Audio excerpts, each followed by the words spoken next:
Assalamualaikum warahmatullahi wabarakatuh. Perkenalkan, nama saya Rafida Noviana dari Lokal A1 Pendidikan Bahasa Indonesia Angkatan 2019. Di sini saya akan membahas sedikit mengenai bunyi bahasa dan tata bunyi dalam mata kuliah analisis kesalahan bahasa. Sebelumnya, saya akan membahas pengertian bunyi bahasa.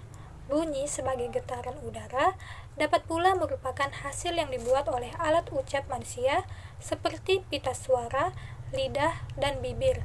Nah, bunyi bahasa dapat diartikan sebagai bunyi yang diartikulasikan yang menghasilkan gelombang bunyi sehingga dapat diterima oleh telinga manusia. Dalam pembentukan bunyi bahasa, ada 3 faktor utama yang terlibat, yakni sumber tenaga, alat ucap yang menimbulkan getaran, serta rongga pengubah getaran. Bunyi bahasa yang arus udaranya keluar melalui mulut disebut bunyi oral. Lalu ada bunyi bahasa yang arus udaranya keluar dari hidung disebut bunyi sengau atau bunyi nasal. Lalu ada bunyi yang disengaukan atau dinasalisasi, yaitu bunyi bahasa yang arus udaranya sebagian keluar dari hidung dan sebagian lagi dari mulut. Macam bunyi bahasa yang dihasilkan juga dipengaruhi oleh ada atau tidaknya hambatan dalam proses pembuatannya. Pada bunyi A, I, dan U, udara mengalir melalui rongga mulut tanpa hambatan oleh alat ucap apapun. Sebaliknya, pada bunyi P, udara dihambat oleh 2 bibir yang terkatup atau bertemu.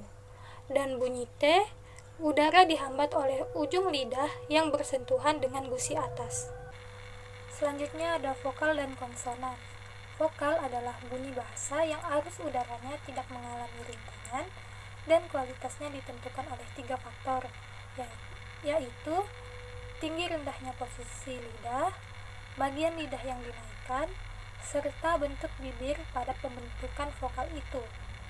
Untuk vokal seperti A, bentuk bibirnya adalah normal. Sedangkan untuk vokal U, bibir sedikit dimajukan, bentuknya agak bundar. Nah, lalu ada untuk bunyi I, sudut bibirnya direntangkan ke samping hingga bentuknya melebar. Pada konsonan ada 3 faktor yang terlibat, yaitu keadaan suara, penyentuhan alat ucap, lalu ada cara alat ucap itu bersentuhan.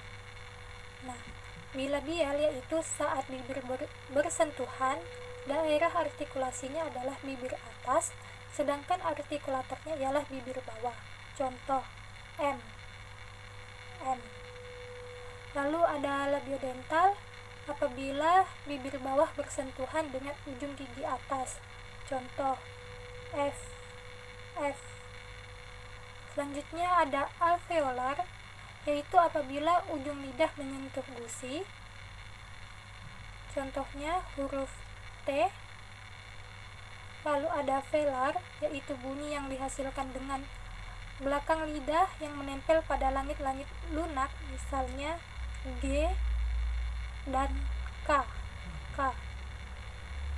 Lalu selanjutnya ada bunyi glotal. Glotal ialah bunyi yang dihasilkan dengan pita suara dirapatkan sehingga arus udaranya tertahan. Contoh, bunyi A pada kata saat. Jadi bunyi konsonan itu dapat diperkirakan berdasarkan artikulasinya serta artikulatornya. Selanjutnya ada diftong. Diftong ialah vokal yang berubah kualitasnya pada saat pengucapan. Nah, dalam penulisan diftong biasa dilambangkan oleh 2 huruf vokal. Kedua huruf vokal tersebut tidak dapat dipisahkan. Dalam bahasa Indonesia terdapat 3 diftong, yaitu ai, ao, dan oi, yang masing-masing ditulis ai, au, dan oi. Contoh diftong au pada kata harimau adalah diftong pada kata harimau, sehingga grafem au pada kata mau tidak dapat dipisahkan menjadi mau. Gugus konsonan. Gugus konsonan adalah deretan 2 atau lebih konsonan yang tergolong satu suku kata yang sama. Contoh PL pada kata plastik itu, pemisahan bunyi pada kata tersebut ialah plastik. Selanjutnya ada fonem dan grafem. Fonem merujuk pada bunyi bahasa, sedangkan grafem pada huruf sebagai satuan pelambang fonem dalam sistem ejaan. Nah, kata hangus misalnya memiliki 6 huruf.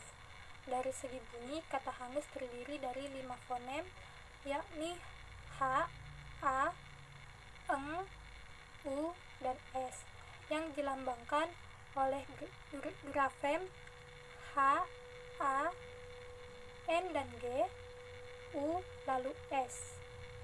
Selanjutnya, suku kata.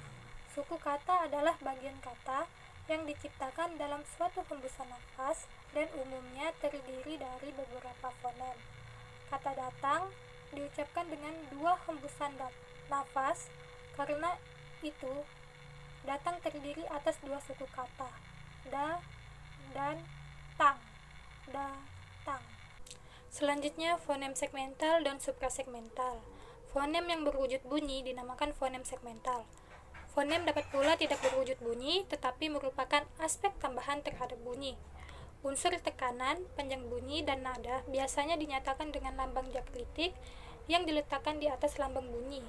Itu merupakan unsur segmental.